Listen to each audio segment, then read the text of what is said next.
Hola queridos alumnos y alumnas, espero que estén pasando lo mejor posible esta cuarentena y que no sea un caos con todas estas actividades que tienen pendientes, ¿no? Que van sumándose a lo largo de estas semanas. Hoy vamos a retomar a lo que vimos hasta el momento para poder incluir un nuevo tema. Entonces, vimos principalmente tres tipos básicos de relato. Por un lado está el realista, ¿sí? El primero, que se caracteriza por presentar un mundo verosímil, ¿sí? Verosímil dijimos que tenía que ver con lo que es creíble, ¿sí? La credibilidad de esta historia. Digamos que nos presentan eventos que le pueden suceder a cualquiera y que nadie pone en duda, ¿sí? O sea que es muy fácil identificarse con este tipo de cuento. En segundo lugar teníamos el cuento fantástico, que algunos alumnos confundieron un poco la terminología en cuanto a lo que es el fantástico y lo que es el extraño. ¿Qué pasa? El cuento fantástico lo que hace es presentar un mundo verosímil, un mundo creíble, que de repente se ve interrumpido por un evento sobrenatural o inexplicable.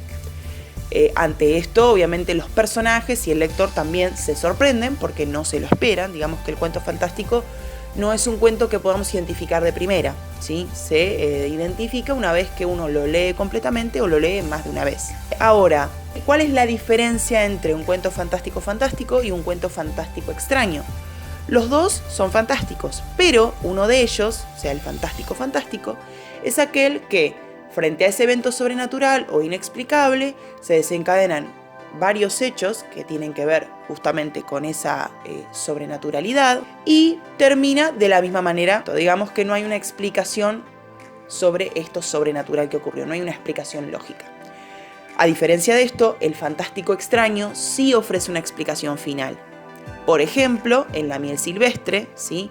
O El almohadón de plumas de Quiroga, en cualquiera de los dos tenemos un evento inexplicable. No sé si podemos llamarlo sobrenatural, porque en realidad es algo que puede suceder, pero es un evento que nos sorprende como lectores y que a la vez se despejan las dudas finalmente cuando el narrador explica, tanto en un cuento como en el otro, que es algo que puede llegar a suceder, tiene una explicación lógica. Por lo tanto, ese evento que uno consideraba inexplicable, ¿no?, termina teniendo una explicación lógica, una explicación racional al final. Es como si, por ejemplo, tomáramos un evento sobrenatural como el movimiento de una hamaca, ¿no?, en una plaza que está totalmente vacía, pero que después se descubra que científicamente hay una fuerza gravitatoria que hace que esa hamaca se mueva sola. En ese caso ya no tendríamos una historia fantástica, sino una historia fantástico extraña. ¿Por qué? Porque al final hay una explicación lógica a todo el asunto. Y por último tenemos el cuento maravilloso. A diferencia del realista y del fantástico, el cuento maravilloso desde un comienzo ya plantea una historia, un universo que va a tener posiblemente magia, posiblemente personajes mágicos y todo lo que obviamente pertenece a este género, ¿no? A este cuento maravilloso en sí, que son ciertos personajes como la típica princesa, el príncipe, el rey, la bruja o un villano o un mago, alguien malvado que intenta arruinar la vida del protagonista y este debe enfrentarse a él. Obviamente aparecen personajes mágicos como pueden ser duendes, hadas, ¿sí?, el uso de la magia, de elementos mágicos. Todo esto pertenece al terreno de lo maravilloso. Por eso es que a veces se generan conflictos o errores, que incluso los observé, que tiene que ver con la distinción entre fantástico y maravilloso. Se les pide un cuento fantástico o se les pide un cuento maravilloso y confunden los términos. ¿Por qué? Porque en realidad el maravilloso, tengan en cuenta que nunca presenta una duda.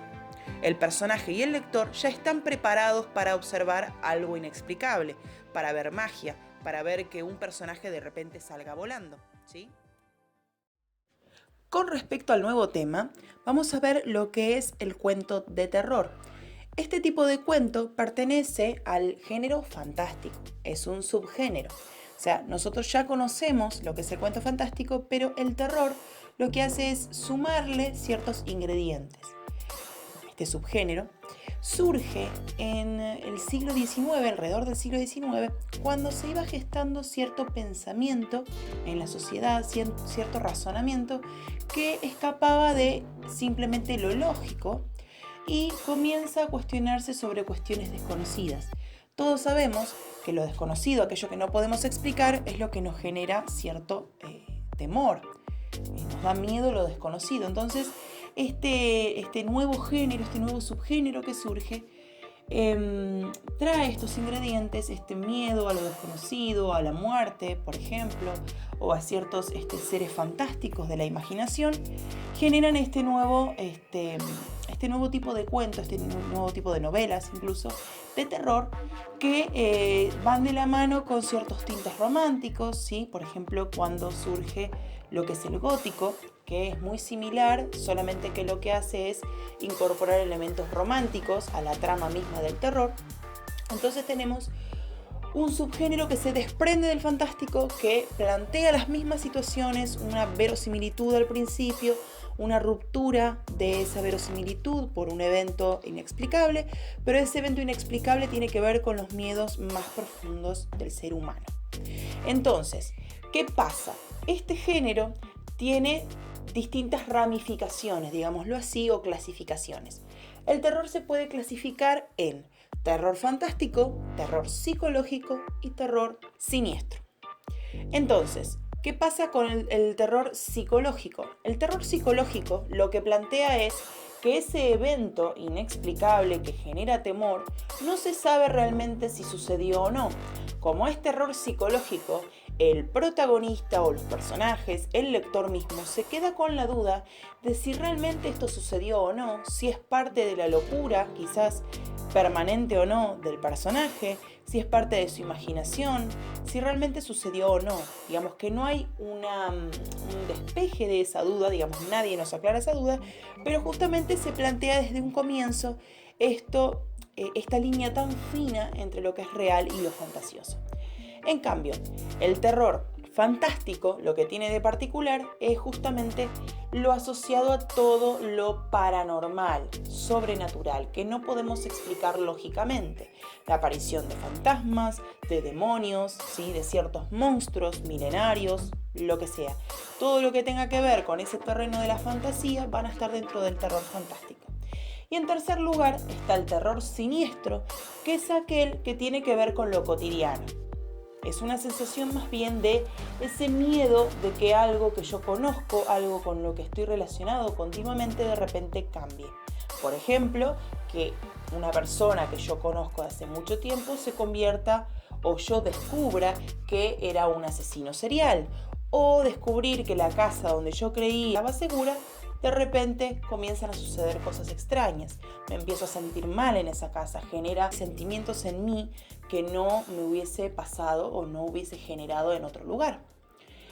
Entonces, estos tres tipos de terror se ven tanto en la literatura como también se ven en la filmografía, en las películas, ¿sí? Como estamos viendo los ejemplos en pantalla. Bien, ahora, otra cosa particular que tiene esto del terror no solo es la clasificación, sino también las sensaciones que genera cada tipo de cuento. ¿Cuáles son esas sensaciones? En primer lugar sería el miedo, que se asocia al suspenso. Tiene que ver con algo, un peligro inminente, más bien terrenal, más bien lógico, ¿sí? Como por ejemplo a la muerte o a la muerte de algún familiar, ¿sí? Son miedos más humanos. Entonces me puede generar un miedo humano, esta sensación de peligro, de que puede peligrar mi vida. Después también se puede generar la sensación de horror. ¿Qué pasa con el horror? Ahí sí se asocia mucho más con estas cuestiones más fantasiosas, ¿no? Inexistentes. Entonces ya no es un miedo humano, sino que es un miedo más bien irracional, porque es algo desconocido, algo que no sabemos realmente si existe o no. Ahora, otra de las sensaciones que se asocian al horror tiene que ver con la repulsión, digamos, asociado a estos eventos paranormales, a esa monstruosidad, también se le agregan cuestiones como la sangre, ¿sí? Por ejemplo, hay historias de asesinatos que podrían ser considerados cuentos con un tipo de terror más realista, pero que tenga la sensación de horror. y de repulsión justamente por la sangre, ¿no? Las mutilaciones, todo lo que tenga que ver con lo visceral, con aquello que produce asco, va a generar esta sensación, ¿sí? Digamos que el asco es sinónimo de repulsión. Entonces, recapitulemos, tenemos el terror como subgénero del fantástico surgido alrededor del siglo XIX, el cual se puede clasificar en 3 tipos: terror psicológico, fantástico y siniestro, y cada uno de esos tipos de cuento también puede generar 3 tipos de sensación. Por un lado, el miedo, ¿sí? Asociado con el suspenso, con la sensación de repulsión y de horror, que van muy de la mano asociadas, porque el horror tiene que ver con lo monstruoso y la repulsión tiene que ver a su vez con aquello monstruoso que justamente genera cierto asco, ¿no? Por la crueldad, por la brutalidad de sus actos. No solo eso, sino también por su aspecto. Entonces, tenemos esas 3 sensaciones que puede generar cualquiera de esos 3 tipos de cuentos.